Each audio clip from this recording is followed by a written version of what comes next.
Hello friends, I welcome you all to my new channel.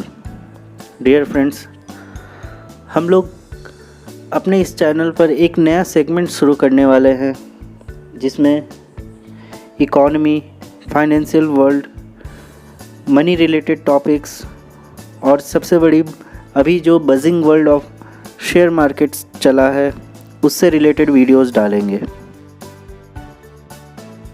Remember friends, the sole purpose of this channel would be to get inspired, acquire knowledge and have an idea or strategy about the finances and the topics related to the share market. So इसके अलावा friends हम लोग अपने channel पे regularly short poems और short stories भी डाला करेंगे. सो चलते हैं हमारे मेन टॉपिक की ओर.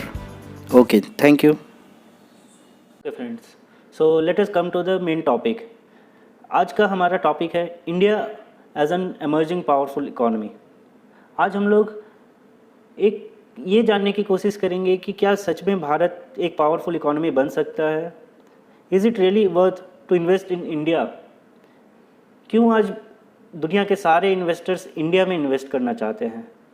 क्यों दुनिया की सारी बड़ी कंपनियां आज इंडिया में अपने हेड ऑफिस बना रही हैं. सो इन क्वेश्चंस का जवाब हम लोग अपने 10 पॉइंट्स में ढूंढेंगे और ये जानने की कोशिश करेंगे कि क्या सच में हमें इंडिया में इन्वेस्ट करना चाहिए. इंडिया में यानी इंडिया के शेयर मार्केट में. क्योंकि अगर इकॉनमी आगे बढ़ेगी तो मार्केट आगे बढ़ेगा और मार्केट आगे बढ़ेगा तो इसके इन्वेस्टर्स को फ़ायदा होगा. तो पहला पॉइंट है, फ़िलहाल अभी इंडिया वर्ल्ड के 6th लार्जेस्ट इकॉनमी है जीडीपी के अनुसार और 3rd largest country bye PPP. PPP means purchasing power parity होता है. परचेजिंग पावर पैरिटी मतलब कि किसी भी कंट्री की कोई भी सामान को खरीदने की शक्ति कितनी हो सकती है. अगर इंग्लिश में बोले तो ये एक टर्म है जो which help you to compare the purchasing power of any item against the country's currency. Okay, तो इससे ये समझ में आता है कि अभी इंडिया के पास आगे बढ़ने के लिए और भी रूम है. जैसे अभी 6th पर है तो ये आगे जाके 5th, 4th, 3rd या 2nd पोजीशन या 1st पोजीशन पे भी आ सकती है. इसका मतलब अभी ग्रो होने के लिए बहुत चांसेस है. We are still on the developing side of the level.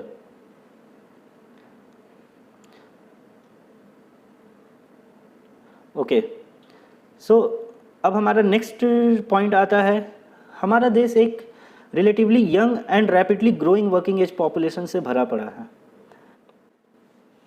सबसे बड़ा फ़ायदा यंग पॉपुलेशन होने का हाई प्रोडक्टिविटी और हाई ग्रोथ पोटेंशियल होगा जिससे हमारा जीडीपी और इकॉनमी के ऊपर बहुत बड़ा असर पड़ेगा. Let us come to the 3rd point. ये काफ़ी इंटरेस्टिंग पॉइंट है फ्रेंड्स. हमारे कंट्री में एक वास्ट पॉपुलेशन है जो एक मिडिल क्लास ग्रुप को बिलोंग करता है. अभी हमारे देश में जैसा ग्रो हो रहा है और मिडिल क्लास फैमिली बहुत ज़्यादा बढ़ रही हैं, उससे क्या होगा कि अर्बनाइजेशन बढ़ेगा यानी शहरीकरण बढ़ेगा. और आप सभी को पता है जब अर्बनाइजेशन बढ़ता है तो लोगों का कंज्यूमर माइंडसेट बढ़ता है और हमारा इकॉनमी कंज्यूमर मार्केट पे डिपेंड होना शुरू कर देता है. तो उससे क्या होगा कि नए नए ब्रांड्स, अभी देखिए जैसे एक मिडिल क्लास फैमिली पर्सन भी मार्केट में जाता है तो वो एक ब्रांडेड शू जैसे कि बाटा हो गया या फिर एडिडास के शू देखता है. एडिडास के कपड़े, रीबॉक के कपड़े, रीबॉक के शू, ये सब देखता है. इसका मतलब ये एक कंज्यूमर माइंडसेट को बढ़ावा दे रहा है. तो इससे क्या होगा, इकॉनमी को भी बूस्ट मिलेगा. Now let us come to the 4th point. ये एक इस स्लाइड में हम ये जानने की कोशिश करेंगे कि 2011 में क्या सीन थे. जीडीपी और एम्प्लॉयमेंट का रिलेशन समझने की कोशिश करेंगे. इन केस ऑफ 2011 हमारी जो एग्रीकल्चर पॉपुलेशन, हमारी जो पॉपुलेशन थी एग्रीकल्चर में 49% एम्प्लॉयड थी, जो कि इन 2020 41% हो गई है। In case of industry 22% population काम करती थी, जो आज 2020 में, और 2021 का डाटा नहीं है तो 2020 में 26.1% हो चुकी है। In services like IT services, hospitality services में 28% 2011 में होती थी, जो आज बढ़ कर के 32% बढ़ चुका है। तो इससे हमें ये समझ में आता है कि जो हमारी पॉपुलेशन शिफ्ट हो रही है from agriculture to industrial and services के ओर। ओके, अभी चलते हैं हमारा नेक्स्ट पॉइंट पर। India is the second most attracted emerging market after China, that is China +1 in terms of financial and industrial activity. For example, chemicals, products like vaccines, sugars and metals. अभी आपको पता होगा Brazil में कुछ समय पहले तक बहुत भयानक एक सूखा पड़ा था, जिसके कारण उनका एग्रीकल्चर पूरी तरह बर्बाद हो चुका था। शुगर के लिए इंडिया के ऊपर डिपेंड हुए थे और उससे क्या है, शुगर कमोडिटी के प्राइसेस काफ़ी ज़्यादा हाइक हो चुके थे। ड्यूरिंग कोविड हमारा बहुत सारा API और जो पैरासीटामॉल है और दूसरे मेडिसिन हाई लेवल पे प्रोडक्शन हुआ, जिसके कारण हम लोगों ने शुरुआती 2021 में दूसरे कंट्रीज़ को भी एक्सपोर्ट किया। तो ये पॉइंट सजेस्ट करता है कि इंडिया, पूरी दुनिया की नज़र अभी इंडिया पे पड़ रही है। अभी लोग चाइना से शिफ्ट होकर इंडिया की ओर आ रहे हैं। क्यों? क्योंकि चाइना की कम्युनिस्ट माइंडसेट का सबको पता चल चुका है। लोग नहीं चाहते कि सिर्फ चाइना के ऊपर टोटली डिपेंडेंट हो और उनके वजह से लोगों को प्रॉब्लम हो। अभी हमारा नेक्स्ट पॉइंट है, foreign as well as retail, that is general public interest in share market will provide extra boost to grow business as well as economy. ये काफ़ी सिंपल सा पॉइंट है फ्रेंड्स। अभी आप लोगों ने देखा होगा कि पिछले एक साल में कितने सारे रिटेल इन्वेस्टर्स हमारे कंट्री में बने हैं। लोगों का शेयर मार्केट की ओर ध्यान कई गुना ज़्यादा बढ़ चुका है। लोग वर्क फ्रॉम होम कर रहे हैं, उसके साथ साथ वो लोग पार्ट टाइम में देख रहे हैं, इन्वेस्टमेंट आइडियाज़ को सोच रहे हैं। तो ये इवेंचुअली बिजनेसेस को बढ़ने के लिए, कंपनीज़ को बढ़ने के लिए एक एक्स्ट्रा बूस्ट मिलेगा। अभी जनरल पब्लिक का कंट्रीब्यूशन शेयर मार्केट में कई गुना ज़्यादा हो रहा है पहले के मुकाबले। Okay friends, now will move to the next point. IMF, that is International Monetary Fund, has revised the growth projection upwards to 11.5%, which is 2.7% increase from previous forecast, which indicates economic carryover from a stronger than expected.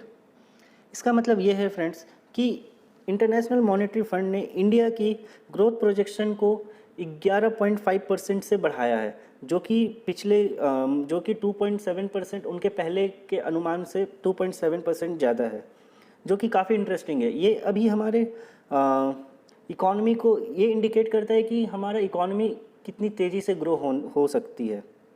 Okay, now let us move to the next point. हाँ, ये slide काफ़ी interesting slide है, जिसमें हमें ये पता चलता है कि हमारी खुद की गवर्नमेंट इकॉनमी को बूस्ट करने के लिए कितना एफर्ट लगा रही है। तो आप सभी लोगों को पता होगा कि गवर्नमेंट ऑफ इंडिया ने रिसेंटली आत्मनिर्भर भारत और प्रोडक्शन लिंक्ड इंसेंटिव्स देने का वायदा किया था, जो कि इंडस्ट्रीज़ के लिए काफ़ी हेल्पफुल रहा है। जैसे मेटल इंडस्ट्रीज़ में अभी कुछ दिन पहले ही न्यूज़ आई थी कि स्टील इंडस्ट्रीज़ को वो इंसेंटिव्स देने वाले हैं, दिए जा रहे हैं। फिर उसके बाद और भी दूसरे कमोडिटीज़ को काफ़ी सारे इंसेंटिव्स दिए जा रहे हैं to reduce the import cost, which will eventually reduce the import cost.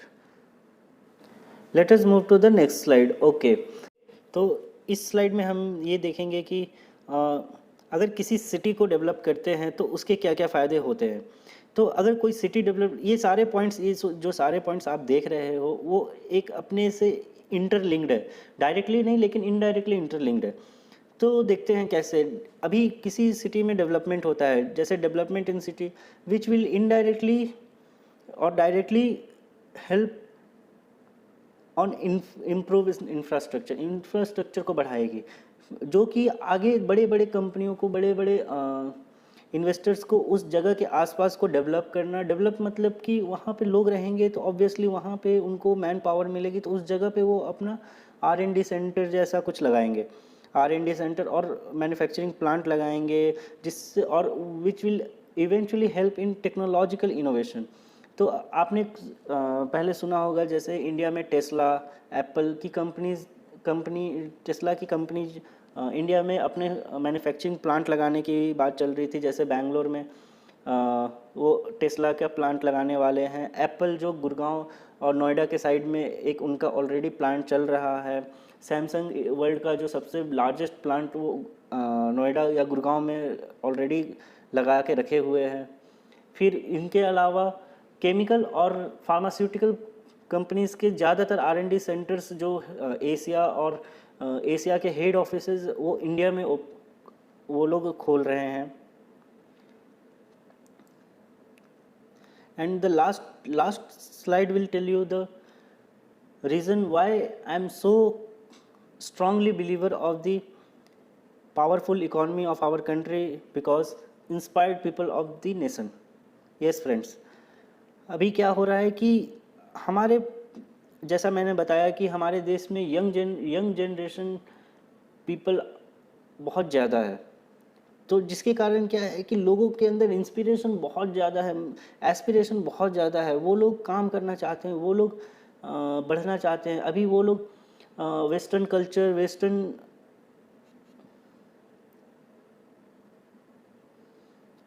Waste को देख करके इन्फ्लुएंस हो करके इंडिया में कुछ कर रहे हैं। अभी एंटरप्रेन्योरशिप के वजह से या शेयर मार्केट जो भी बोलिए, लेकिन लोगों के अंदर सोशल मीडिया के वजह से लोग इतना इंस्पायर हो रहे हैं, काम कर रहे हैं, जिसके कारण it will eventually help to boost, to increase the economy of our nation. So इसके अलावा एक बोनस पॉइंट और है जो मैं ऐड करना चाहता हूँ कि स्टेबल गवर्नमेंट।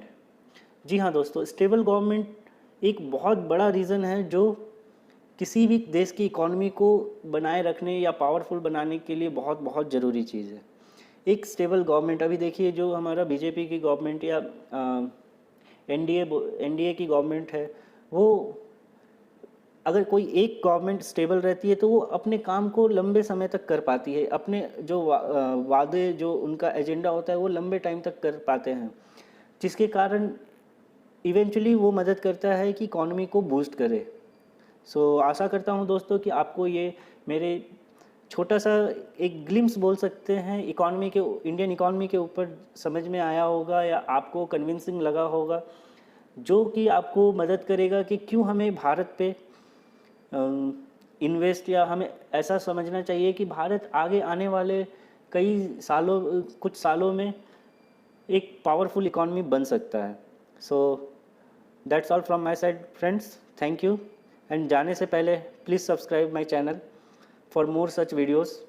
हम लोग आगे काफ़ी एजुकेशनल और इंस्पिरेशनल वीडियोस लाने वाले हैं, तो आप प्लीज़ इसे सब्सक्राइब कीजिएगा और ज़्यादा से ज़्यादा लाइक और शेयर कीजिएगा। Thank you.